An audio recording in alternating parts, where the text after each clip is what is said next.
नमस्कार, आप देख रहे हैं जनतंत्र टीवी और मैं हूं आपके साथ माधुरी तिवारी। खबर देहरादून से है, जहां सीएम पुष्कर सिंह धामी ने सीबीएसई बोर्ड के छात्रों को परीक्षा की शुभकामनाएं दी है। उन्होंने एक्स पर पोस्ट करते हुए लिखा कि आज से प्रारंभ हो रही सीबीएसई की बोर्ड परीक्षाओं में सम्मिलित होने वाली सभी विद्यार्थियों को हार्दिक शुभकामनाएं। मुझे पूरा भरोसा है कि आप सभी अपने ज्ञान, लगन और आत्मविश्वास के साथ बेहतरीन प्रदर्शन करेंगे। किसी भी प्रकार के तनाव से दूर रहते हुए पूर्ण आत्मविश्वास एवं ऊर्जा के साथ परीक्षा दें। आपको बता दें कि सीएम ने सभी छात्रों के उज्जवल भविष्य की भी कामना की है और ये सीएम पुष्कर सिंह धामी का पोस्ट भी आपको दिखा रही हैं, जहां उन्होंने इस पोस्ट के जरिए सभी छात्राओं को शुभकामनाएं दी हैं।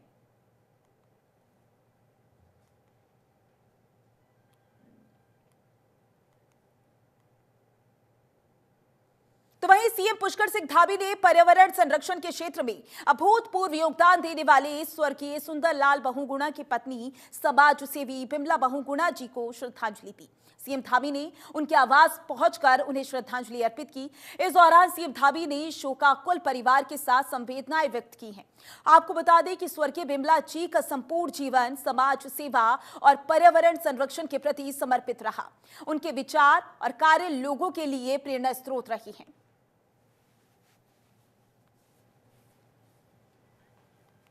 तो ये तस्वीरें आपकी टीवी स्क्रीन पर, ये तस्वीरें तब की हैं जब सीएम पुष्कर सिंह पहुंचे और उसके बाद स्वर्गीय बिमला बहुगुणा को श्रद्धांजलि देते हुए नजर आए। ये तस्वीरें आप देख सकते हैं, उनके साथ तमाम कार्यकर्ता भी मौजूद रहे। जब वो वहां पर पहुंचे तो वहां पर पहुंच उन्होंने श्रद्धांजलि अर्पित की। इसके बाद जब वो वहां से निकले तो वहां निकलकर उन्होंने लोगों से भी बातचीत की थी। तो ये तस्वीरें आपको दिखा रही हैं, समाज के लिए समर्पित रही हैं बिमला बहुगुणा। सीएम ने बिमला बहुगुणा को श्रद्धांजलि दी, जिसकी तस्वीरें भी आपको लगातार दिखा रही हैं।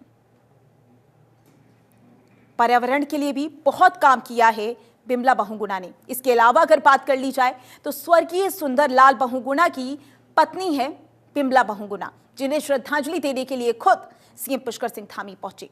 शोकाकुल परिवार से मिले सीएम पुष्कर सिंह धामी। ये तस्वीरें भी आपको दिखा रही हैं। समाज सेवी बिमला बहुगुणा का निधन हुआ और इस मौके पर खुद सीएम पुष्कर सिंह धामी उन्हें श्रद्धांजलि देने के लिए पहुंचे, जिसकी तस्वीरें आपको दिखा रही हैं। इन तस्वीरों में आप देख सकते हैं सीएम पुष्कर सिंह धामी श्रद्धांजलि अर्पित करते हुए नजर आई हैं। समाज के लिए समर्पित रही है बिमला बहुगुणा। खास बात यह रही है कि उन्होंने पर्यावरण के लिए भी बहुत काम किया है।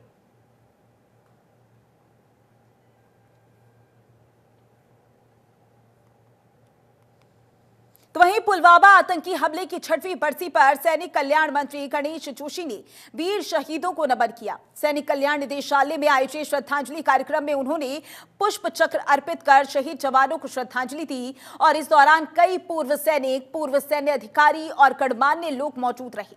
इस दौरान जोशी ने कहा कि पुलवामा हमले के बाद भारत ने आतंक के खिलाफ कड़ा रुख अपनाया। वायुसेना ने पाकिस्तान के बालाकोट में घुसकर आतंकी ठिकानों को नष्ट किया और जवानों की शहादत का बदला भी लिया। उन्होंने कहा कि बालाकोट एयर स्ट्राइक भारत की सैन्य शक्ति और दृढ़ संकल्प का प्रमाण है।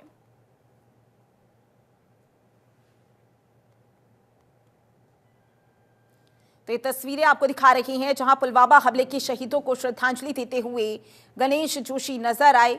कार्यक्रम में कई पूर्व सैनिक भी शामिल हुए थे। कार्यक्रम की तस्वीरें भी आपको दिखा रही हैं।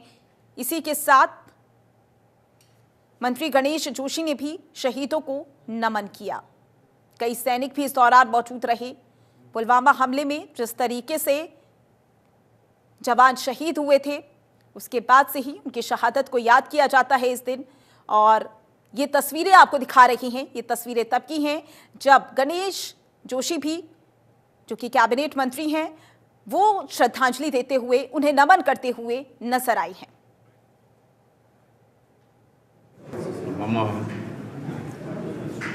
हमले की 6वीं जयंती पर मैं अपनी ओर से, माननीय मुख्यमंत्री जी की ओर से, अपनी सरकार की ओर से उन शहीदों को अपने श्रद्धासुमन करता हूँ, जिन्होंने आज ही के दिन 2019 को देश की रक्षा के लिए अपने प्राणों की आहुति दी।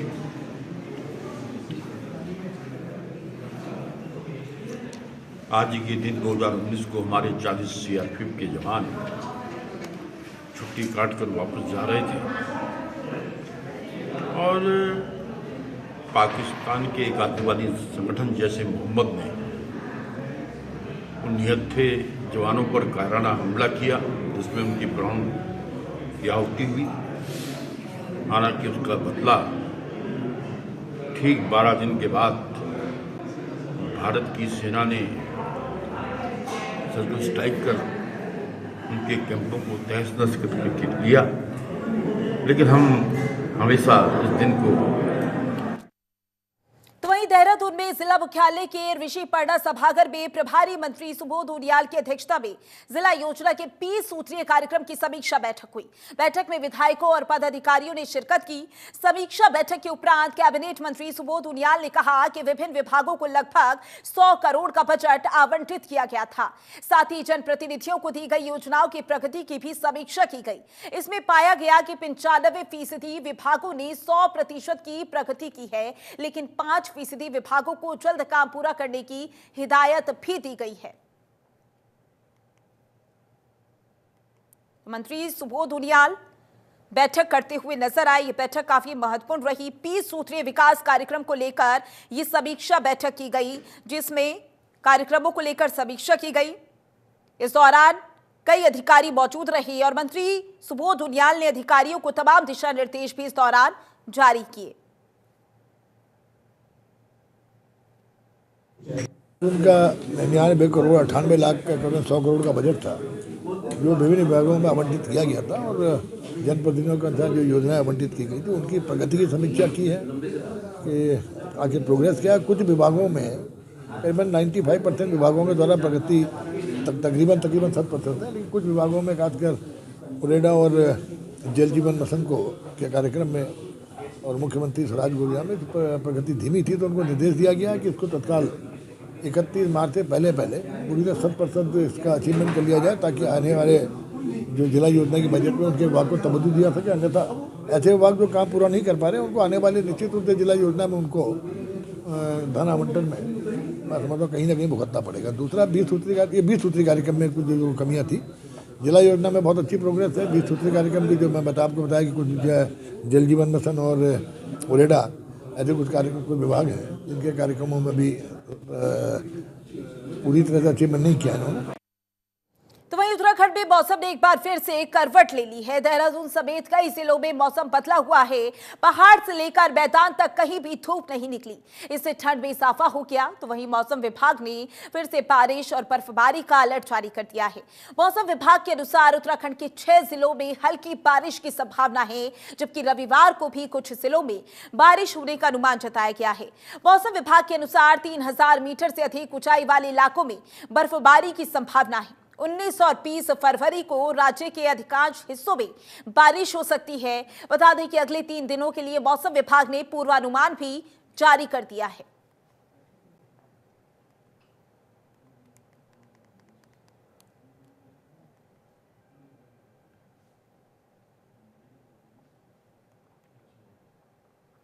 तो वहीं उत्तरकाशी में बुरांश का फूल समय से पहले खिलने लगा है। अमूमन ये बुरांश मार्च महीने में खिल जाते थे। मौसम परिवर्तन होने से जलवायु पर बड़ा असर पड़ सकता है। 15 डिग्री के करीब होने पर बुरांश का फूल खिलना शुरू होता है। दिसंबर और जनवरी महीने में जमकर बर्फबारी और बारिश न होने के कारण इसका सीधा असर पेड़ पौधों पर भी पड़ने लगा है। 1500 से 4000 मीटर तक की ऊंचाई पर पाए जाने वाले बुरांश आमतौर पर मौसम परिवर्तन होने के कारण पहले ही खिल गया है।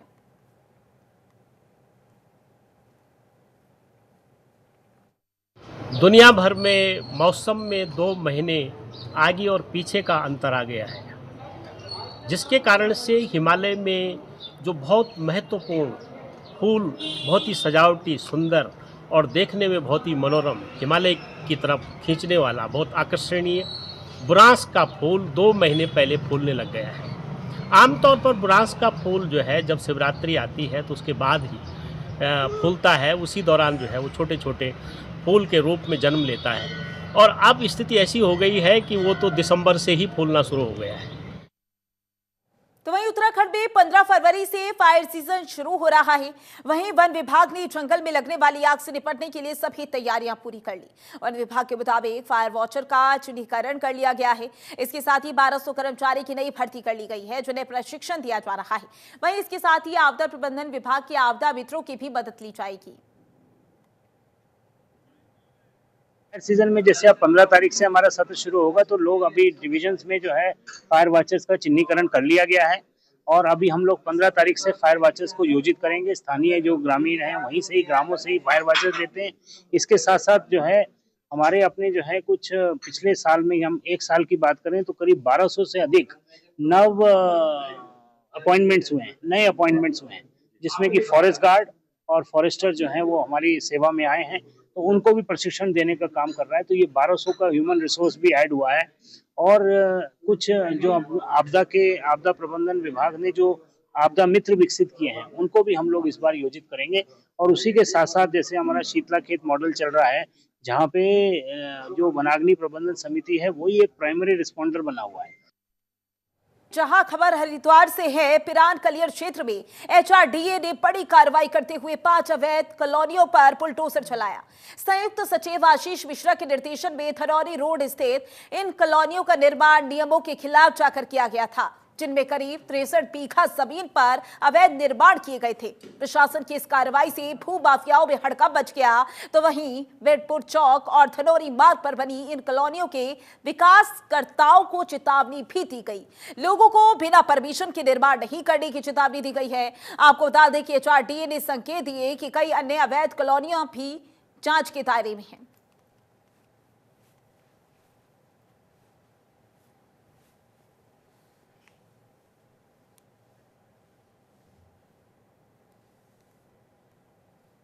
तो वहीं जिलाधिकारी ने विकास कार्यों की प्रगति पर नाराजगी जताई है। उन्होंने समय पर बजट खर्च करने के सख्त निर्देश दिए हैं।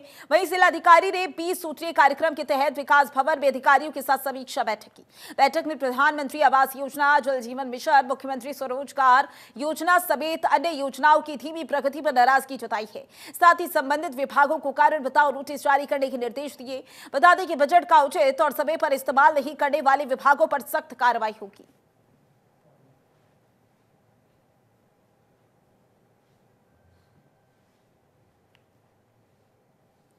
खबर हरिद्वार से है। शादी का झांसा देकर मध्य प्रदेश की युवती से दुष्कर्म किया गया। इसके बाद उसे 17 लाख रुपए की ठगी की गई।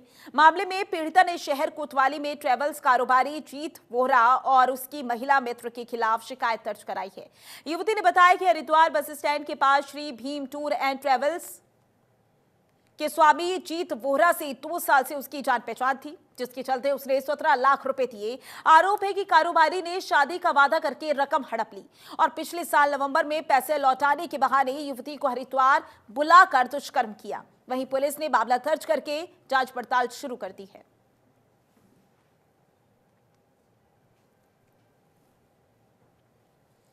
तो वहीं एनएफएसयू दिल्ली की ओर से आयोजित साइबर कमांडो परीक्षा में उत्तराखंड ने बेहतर प्रदर्शन किया। इस परीक्षा में देवभूमि से 72 पुलिसकर्मियों का सिलेक्शन हुआ। देवभूमि से चयनित टॉप 3 पुलिसकर्मियों का देश भर में दूसरा, छठा और 10वां स्थान रहा है। परीक्षा में कुल 242 लोग शामिल हुए, जिनमें एसटीएफ और साइबर क्राइम स्टेशन उत्तराखंड के 7 कर्मियों समेत 72 का चयन हुआ है।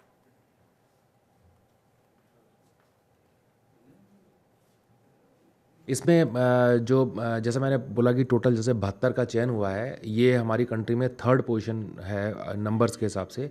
इसके अतिरिक्त जो 3 हमारे कर्मचारी हैं, दूसरे, छठे या 10वीं रैंक जो है वो भी हमारे कार्मिकों का ही, उत्तराखंड के कार्मिक हैं। और अब जैसे ही इनके लेटर्स आएंगे, फिर इनको IITs या NFSU में इनको ट्रेनिंग के लिए भेजा जाएगा। इसमें जो जैसे मैंने बोला कि टोटल जैसे तो वहीं हरिद्वार में सड़क सुरक्षा माह के तहत पुलिस ने इंडस्ट्रियल एरिया में जागरूकता अभियान चलाया। 35वीं सड़क सुरक्षा माह के तहत ट्रैफिक पुलिस ने सिटकुल स्थित comes trucks and pharmaceutical company में जागरूकता कार्यक्रम आयोजित किया। इस कार्यक्रम में कर्मचारियों को यातायात संकेतों, नियमों की जानकारी दी गई। इसी के साथ सुरक्षित यातायात के लिए शपथ दिलाई गई। पुलिस ने सभी से सड़क सुरक्षा नियमों का सख्ती से पालन करने की अपील की है, ताकि दुर्घटनाओं को रोका जा सके। क्यों मना रहे हैं? रुड़की कोतवाली क्षेत्र में रोडवेज बस अड्डे के पास की देसी शराब के ठेके पर 24 घंटे शराब की बिक्री की जाती है। फर्क सिर्फ इतना कि शराब के ठेके का समय खत्म होने के बाद यहां 2 गुने से ज्यादा कीमत पर शराब बेची जाती है, जबकि आबकारी विभाग द्वारा ऐसे ठेकेदारों पर कोई कार्रवाई नहीं होती।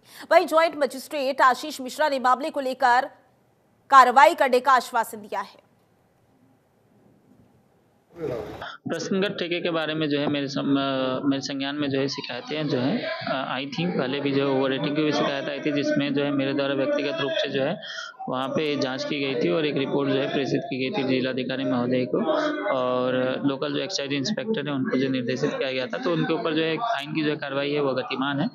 उसके अलावा जो है जैसा आप बता रहे हैं कि 2 बजे रात में जो है उनके द्वारा दारू बेची गई, तो ये प्रकरण मेरे संज्ञान में आया है और इसके लिए जो है मैं एक्साइज इंस्पेक्टर को, जिला आबकारी अधिकारी को निर्देशित करूंगा और उसमें भी जो है व्यक्तिगत रूप से जो है इस प्रकरण में जो है जांच करके अग्रेतर जो है कार्रवाई करूंगा। फिलहाल के लिए इस बुलेटिन में बस इतना ही। बने रहे जनतंत्र टीवी के साथ। नमस्कार।